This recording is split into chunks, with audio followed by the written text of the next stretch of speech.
Hello साथियों, welcome back my YouTube channel. कैसे हैं आप सभी लोग? आशा करते हैं आप सभी अच्छे होंगे। आज फिर से आपके लिए वही क्लास रेगुलर है, आपकी लाइट चैप्टर चल रहा है। उसमें आज हम पढ़ेंगे दर्पण सूत्र। किसमें क्या पढ़ेंगे? दर्पण सूत्र, दर्पण की फोकस दूरी का सूत्र। क्या पढ़ेंगे? दर्पण की फोकस दूरी का सूत्र। तो सभी बच्चे सेशन को शेयर कर दें, सभी बच्चे सेशन को शेयर कर दें, जिससे आपके हर एक स्टूडेंट तक ये वीडियो पहुंच सके, जिससे वो बेहतर से बेहतर अपनी तैयारी को कर सके। वीडियो को शेयर और चैनल को सब्सक्राइब ज़रूर कर देंगे और लाइक भी। ठीक है, ये आपका दायित्व है। लाइक करते हैं कि नहीं? आपको अगर क्लास अच्छी लगती है तो आप क्लास को लाइक कर सकते हैं। आज हम पढ़ेंगे दर्पण की फोकस दूरी का सूत्र। तो इसमें क्या है? कौन सा मिरर लिया हमने? अवतल दर्पण। कौन सा लिया है? अवतल दर्पण से हम दर्पण की फोकस दूरी का सूत्र निकालेंगे। ठीक है भाई, किससे निकालेंगे? अवतल दर्पण से। तो इसमें हम लोग देखेंगे अवतल दर्पण पर एक वस्तु हमने रखी है अनंत और वक्रता केंद्र के मध्य। ठीक है, इसी से हम लोग सूत्र निकालने वाले हैं। और उसका इमेज बन रहा है कहाँ पर?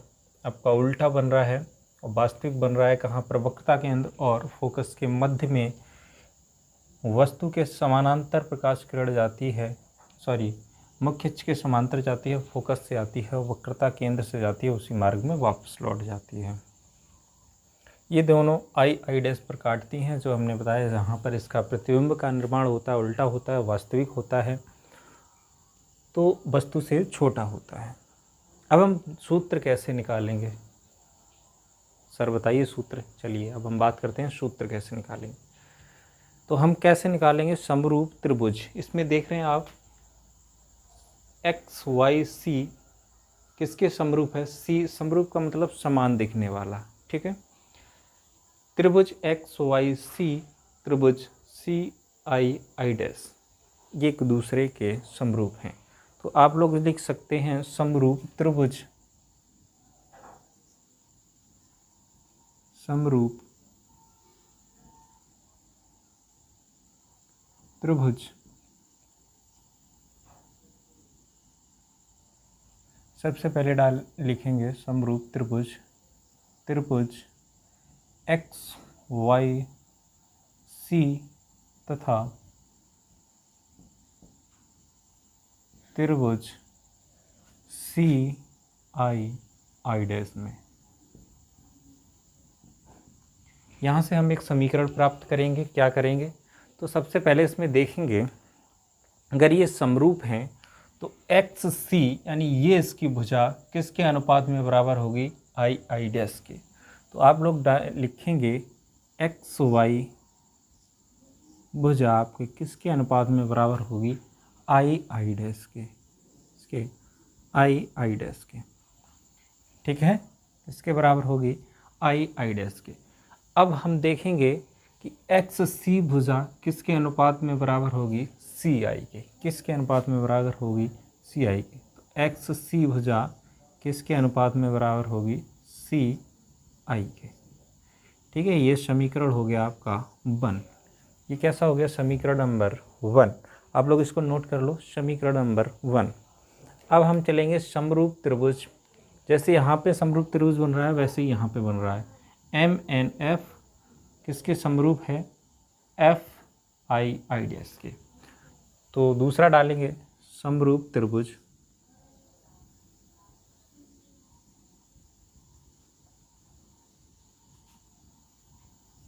त्रिभुज कैसे निकालते हैं आपको बाकायदा पूरा समझ में आएगा। ठीक है, अब यहाँ डालेंगे। तो समरूप त्रिभुज किस में बात करेंगे हम? त्रिभुज एम एन एफ किस में बात करेंगे? एम एन एफ तथा त्रिभुज किस में बात करेंगे? F I I dash, F I I dash. यहाँ से हम दूसरा समीकरण प्राप्त करेंगे। कैसे करेंगे? तो एम एन बराबर किसके है? एम एन किसके अनुपात में बराबर है? आई आई डैश के। आप देख सकते हैं एम एन किसके अनुपात में बराबर है? आई आई डैश के। ठीक है, अब बात करेंगे एफ एन ये इसके बराबर है। एफ एन किसके अनुपात में बराबर है आपका? आई एफ या एफ आई, ठीक है, इसके बराबर है एफ आई। समझ आया? चलिए अब यहाँ एक नोट डाल लेंगे। यहाँ हमें एम एन प्राप्त हुआ है, यहाँ एक्स वाई प्राप्त हुआ है, तो यहाँ डालेंगे हम लोग एम एन। आखिर जो एम एन है यहाँ डालेंगे हम लोग एम एन इक्वल टू किसके है आपका? एम एन है ना, एम एन किसके इक्वल है? एक्स वाई के। तो यहाँ डाल लेंगे एम एन इक्वल, चूँकि एम एन इक्वल टू किसके है आपका? एक्स वाई के। किसके है? M N equal to X Y के है। तो यहाँ पे लिख देंगे बाकायदा, ठीक है, आगे लिख लो, ठीक है, इधर आपको दिख नहीं रहा होगा, आगे लिखेंगे एम एन इसके इक्वल हो गया है, तो हम एक्स वाई रख सकते हैं। तो यहाँ पे रखेंगे एक्स वाई, एम एन की जगह रखेंगे एक्स वाई, क्योंकि M N equal to X Y है, ठीक है। तो फिर रखेंगे आई डैश और फिर एफ एन बराबर एफ आई, ठीक है। समझ आया आपको? हमने क्या किया है? एम एन एक्स वाई के बराबर कर दिया, एम एन किसके इक्वल टू कर दिया है? एक्स वाई के, ठीक है, यहाँ दिख रहा है आपको। तो हमने एम एन की जगह क्या रख दिया? F X Y. चलिए अब हम बात करते हैं एफ एन। यदि इसका द्वारक छोटा हो, आप लोग हेडिंग डाल सकते हैं, इसको कॉपी कर लो। अच्छा यहाँ तक पूरा करा दे रहे हैं, ठीक है, इसके आगे चल रहे हैं, ठीक है, ये इसके नीचे आता, वैसे ही इसके नीचे ये आएगा। तो यदि द्वारक छोटा हो, यदि द्वारक छोटा हो, ठीक है, द्वारक अगर छोटा होगा तो एफ एन बराबर किसके हो जाएगा? एफ एन बराबर किसके हो जाएगा? एफ पी के। एफ एन बराबर किसके हो जाएगा? एफ एन बराबर एफ पी के। द्वारक को हमने नगण्य मान लिया है, ठीक है, तो एफ एन बराबर किसके? एफ पी के हो जाएगा। तो यहाँ पे एफ एन की जगह एफ पी रख देंगे। तो फाइनल रखेंगे हम लोग एक्स वाई बटे आई डैश इक्वल टू, अब एफ एन की जगह क्या रखेंगे हम लोग? Phi f p upon f i, ठीक है। समझ आया? ये समीकरण नंबर आपका 2 है। चलिए यहाँ तक उतार लो, फिर नेक्स्ट बात करते हैं हम लोग, इसको आप लोग कॉपी कर लो। अच्छा एक बार समझा दे रहे हैं इसको। हमने बात की थी समरूप त्रिभुज एक्स वाई सी में और सी आई डैश में, ठीक है। इसमें हमने देखा है कि एक्स वाई जो है वो आपके आई डैश के अनुपात में बराबर है। फिर हमने देखा एक्स सी किसके अनुपात में बराबर है? आपका सी आई के, ठीक है, समीकरण नंबर 1 हो गया। फिर समरूप त्रिभुज देखते हैं एम एन एफ में और एफ आई डैश में, ठीक है। तो उसमें हमने देखा है कि एम एन और एम एन जो है वो आई डैश के अनुपात में बराबर है। फिर हम देखते हैं कि एफ एन जो है, एफ एन ये किसके? एफ आई के अनुपात में बराबर है। यहाँ तक बात समझ में आई? फिर हमने देखा कि एम एन जो है वो एक्स वाई के ही तो बराबर है, एम एन जो है वाई एक्स के बराबर है, तो मैंने एम एन बराबर एक्स वाई कर दिया है, ठीक है। तो एम एन की जगह एक्स वाई रखा, बाकी वही उतार दिया सेम।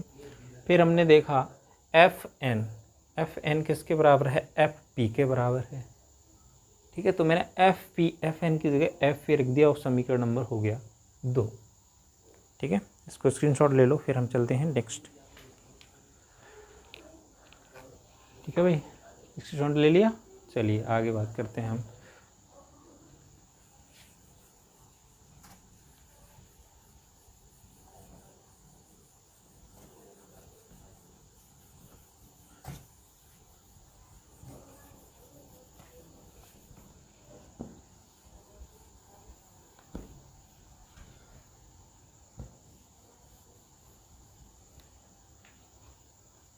ये समीकरण नंबर 2 है, समीकरण आपको दिखाने पड़ेंगे, अभी समझ नहीं आएगा।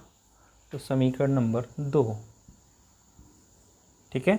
और समीकरण नंबर 1 कैसे बना था, एक्स वाई किसके अनुपात में था, आई आई डैश के।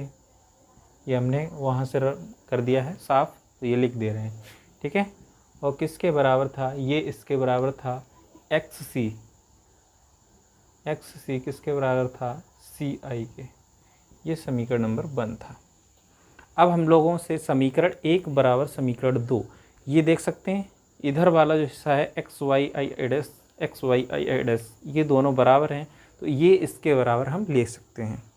समीकरण 1 को समीकरण 2 के बराबर करने पर यहाँ डालेंगे समीकरण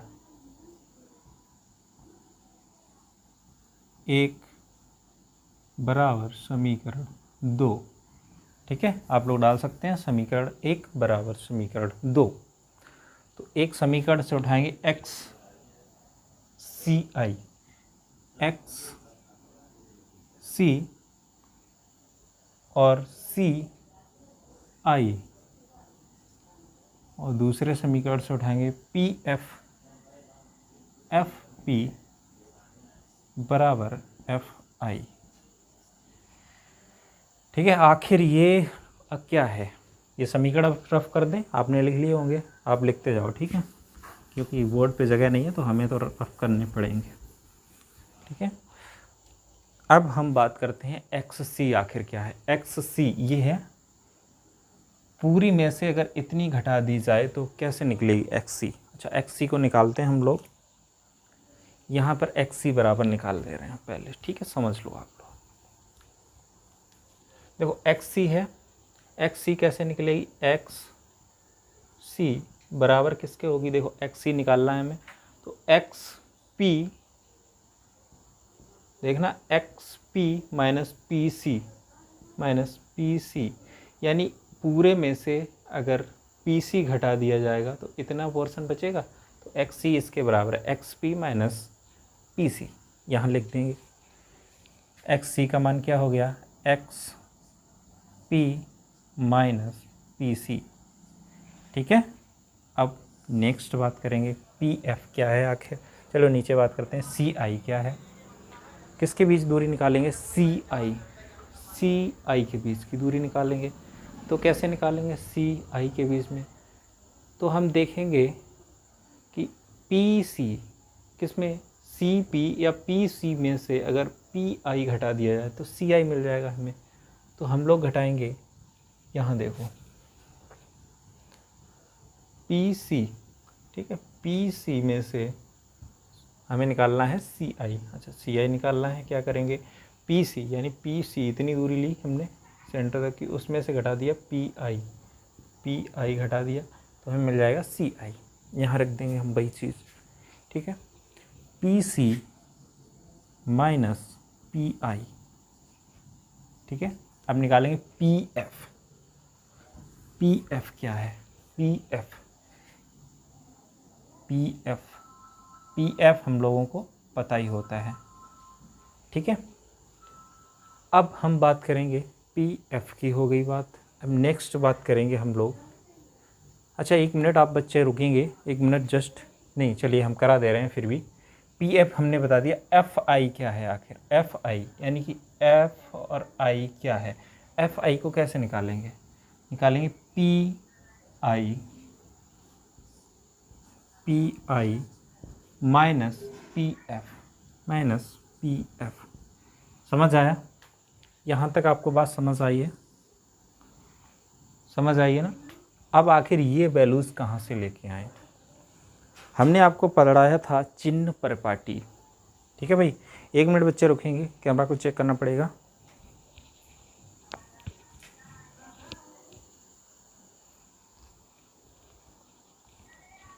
चलिए, सब कुछ ठीक चल रहा है, हाँ भाई सब कुछ ठीक चल रहा है। हम बात कर रहे थे आखिर ये वैल्यू कहाँ से आएंगी, तो एक्स पी क्या है सर, हम सब वैल्यू के नाम लिख दे रहे हैं। आखिर एक्स पी कैसे निकलेगा, ठीक है, पी सी कैसे निकलेगा, ठीक है, पी सी यहाँ है, पी आई कैसे निकलेगा, पी एफ क्या होता है, पी आई और पी एफ। ठीक है, ये 4 वैल्यू हमें पता होंगी, उसके बाद यहाँ पे हम रख देंगे और हमारा मान निकल के आ जाएगा। सर ये क्या है, तो एक्स पी क्या है, दर्पण से वस्तु की दूरी, किस में दूरी ली जाती है, अवतल दर्पण में चिन्ह परिपाटी हमने पढ़ाया था, किस में ली जाती है, माइनस यानी माइनस यू। ठीक है, किसके बराबर होगी, माइनस यू के बराबर होगी। अच्छा पी सी क्या है, पी सी वस्तु के दर्पण जिस, ये अवतल दर्पण है, जिस गोलीय दर्पण से काट के बना है उसकी त्रिज्या को ही क्या कहते हैं, पी सी। पी सी क्या है, इसकी त्रिज्या है जो किस में ली जाएगी, माइनस आर। क्या है, माइनस आर। ठीक है, अब बात करेंगे पी आई की। पी आई क्या है, पी आई है दर्पण से प्रतिबिंब की दूरी जो किस में ली जाएगी, माइनस में ही ली जाएगी, क्योंकि इधर दूरियां किस में ली जाती हैं, माइनस में, तो ये माइनस वी। अब बात करते हैं पी एफ, ये क्या है, फोकस दूरी है, हमने बताया था ये भी माइनस में ली जाएगी और ये किसके बराबर होगी, आपकी एफ के बराबर होगी। ठीक है, माइनस एफ। ठीक है, माइनस एफ। तो आशा करते हैं आपको समझ में आई होगी। एक्स पी क्या है, यहाँ से यानी दर्पण से वस्तु की दूरी माइनस यू, पी सी क्या है, उसकी त्रिज्या माइनस आर, पी आई क्या है, इमेज की दूरी माइनस वी, पी एफ क्या है, उसकी फोकस दूरी है। ठीक है, ये मान यहाँ पे रख सकते हैं आप लोग, बिल्कुल रखिए, रखो।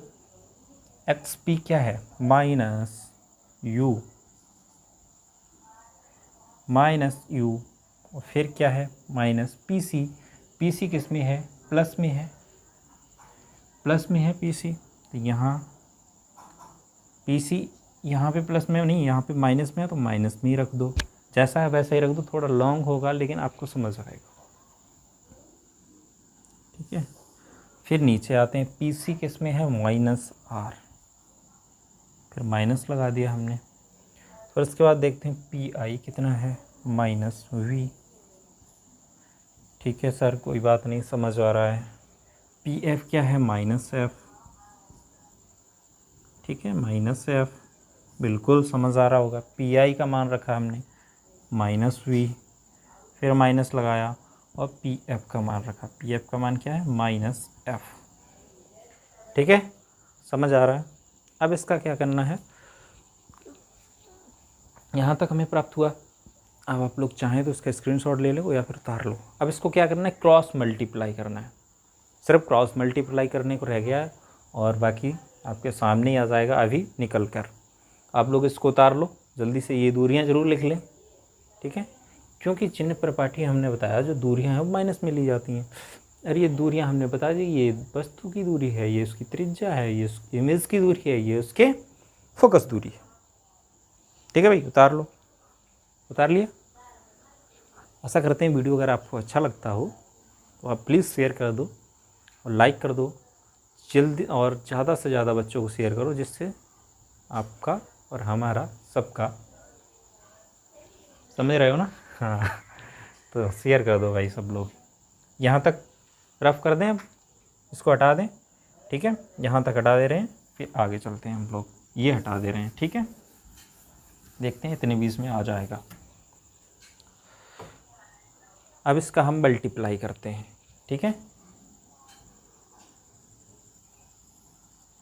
ठीक है, यहाँ से मल्टीप्लाई करेंगे माइनस वी का माइनस यू में, तो माइनस माइनस हो जाएगा plus U V plus U V. फिर सॉरी, एक स्टेप और आगे चलेंगे हम बच्चों, एक स्टेप और आगे चलेंगे। कैसे सर, ये जो माइनस है इसका इसमें पहले गुणा कर ले रहे हैं। ठीक है, उसके बाद तो माइनस यू प्लस का आर बटे माइनस का आर प्लस का वी, इसका माइनस का गुणा करें, माइनस का गुणा हो जाएगा, वैसे ही प्लस में हो जाएगा। ठीक है, फिर माइनस का एफ माइनस का वी प्लस का एफ, यहाँ तक हम पहुँच गए। अब हम करते हैं क्रॉस मल्टीप्लाई, माइनस का वी माइनस का यू प्लस का यू। ठीक है, माइनस का वी माइनस का आर माइनस का वी और आर। ठीक है, अब प्लस का एफ और माइनस का, तो माइनस का यू एफ, फिर एफ और इसमें करेंगे आर में प्लस का आर एफ। ठीक है, इसका गुणा इसमें कर दिया, अब इसका इसमें कर लो। ठीक है, माइनस का एफ और माइनस माइनस में गुणा होगा प्लस का एफ एफ आर, फिर माइनस का हो जाएगा ये, क्योंकि माइनस प्लस माइनस, माइनस का एफ बी काट दिया। ठीक है, यहाँ तक बात आपको समझ आई होगी, आशा करते हैं। अब हमारे पास बचा है यू वी और क्या बचा है यू एफ। ठीक है, माइनस का यू एफ है ना, माइनस का यू एफ है, क्योंकि इसका इसमें गुणा किया था, इसका इसमें गुणा किया था, तो आ गया था हमारे पास माइनस का। ठीक है, माइनस का यू एफ है। अब 2VF में से FV घटा दीजिए, क्योंकि ये इधर आएगा, ये इधर आएगा और ये घट जाएगा। ठीक है बच्चों, या इसको उधर ले जाओगे, ऐसा इसको उधर ले जा रहे हैं। ठीक है, 2VF माइनस FV, या इसको भी FV लिख सकते हैं। ठीक है, FB या VF एक ही बात है। ठीक है, अब इसको घटा दो U। चलिए अब इसको आगे करते हैं। ठीक है, यहाँ रफ कर लो आप, यहाँ करते हैं इसके बाद। ठीक है, यहाँ पे करते हैं, यहाँ तक हम लोग पहुँच गए हैं। अब हम लोग करते हैं आगे। ये वाला समीकरण है, अब ये इसमें से घटा देंगे। ठीक है, तो हमारे पास रह जाएगा U V minus U F equal to 2FV से FV गया तो क्या बचा FV। अब हम लोग यहाँ क्या करेंगे, UVF से भाग देंगे, तीनों में भाग देने पर अब इसमें भाग दे देंगे। ठीक है, UVF में भाग दे देंगे, तो UV और नीचे UVF, फिर माइनस UF, फिर UVF, फिर FV और UV और F। ठीक है, समझ आ रहा है ना, समझ आ रहा है भाई, बिल्कुल समझ आ रहा होगा। अब यहाँ से FV से FV कट गया, UF से UF कट गया और UV से UV कट गई, तो हमारे पास बचा। ठीक है, यहाँ कर दें, ऊपर कर दें, दिख रहा है ना यहाँ तक। तो यहाँ क्या बचेगा हमारा बच्चों, 1/F minus 1/V equal to 1/F, sorry equal to 1/U बचेगा ना यहाँ पे, तो U। ठीक है, चलिए इसको अभी आगे सेट करते हैं, क्योंकि लगभग आपका मान निकल आया है दर्पण का सूत्र। अब हम लोग यहाँ पे करते हैं रफ, इसको आप कर लो कॉपी, कर लिया ना, वीडियो बैक करके कॉपी कर लेना इसको। ठीक है, अब हमें निकालना है 1/F, यानी ये इधर ही रखेंगे, इसका मान इधर ले जाएंगे, तो 1/F, इसको पक्षांतर करके इधर ले गए, तो 1/U प्लस 1/V, ये हमारा हो गया दर्पण का सूत्र। किसका हो गया, दर्पण का सूत्र फाइनली निकल आया। ठीक है, ठीक है, लेंस और दर्पण का लगभग एक ही होता है, बस चिन्ह का अंतर आता है। ठीक है, माइनस और प्लस का। ठीक है, ये हो गया आपका दर्पण का सूत्र। आशा करते हैं आपको पूरी फुल वीडियो समझ आई होगी। अगर वीडियो आपको अच्छी लगी है तो हमने बिल्कुल बेसिक से बताने की कोशिश की है आपको, जिससे आपको बच्चों, अच्छा आप कॉपी कर लो, मैंने बिल्कुल बेसिक से बताने की कोशिश की है कि आपको समझ आए। हमने यहाँ भी बताया F क्या है, F क्या है, R/2 यानी कि पूरी त्रिज्या की आधा है, F यानी कि फोकस, यानी कि R के जगह हमने 2F रखा था, इसीलिए आपको समझ आया होगा। ठीक है, और पूरा वीडियो मैंने बिल्कुल नॉर्मल जैसे आप करते हैं कॉपी, वैसे ही मैंने किया है, तो आपको समझ आया होगा।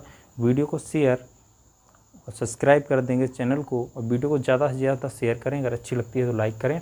Thank you so much.